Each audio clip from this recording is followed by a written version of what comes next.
Fa ao anatin'ny ankatoko ny fankalazana ny fety tanteraka isika amin'izao eo ireo sehatra samihafa mofo manao hetsika entina namariana an'izay toy ny fanaona isan-taona ary amin'ny fetin'ny krismasy sy ny asaramanitra dia manao hetsika fizarana hafaliana amin'ireo mpiarabelona amin'ny mpianatra sy ny mpanabe eo anivon'ny sekoly tsy miankina UFASM etsy Andravoahangy izay tarihany Tale Ramatoa Razafimanantsoa Eliane.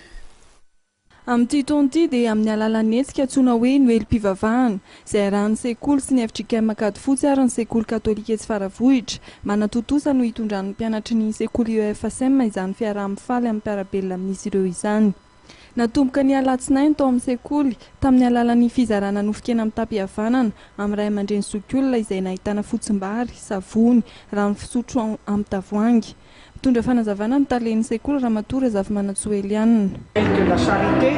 na noely-mpihavanana dia amin'io moa zany no fomba hoe fitarihana zarony lalina tokony zorana ny mpianatra dia amin'io zany misy ny fanomezana tolotra ny zareo ireo ny angarany vitana amin'ny FJKM dia ihany koa ny katolika zany dia misy koa le zaza le nariny ray aman-dreny le sampsona reny zany toloranay savony sy ronono mandry zany no menana azy ankoatra ny vary izay fotokanantsika malagasy zany dia amin'io zany hoe fotoana izarana le fanomezana ka amin'ilay hoe andro-piravoravoana dia ny mpianatra koa no hira.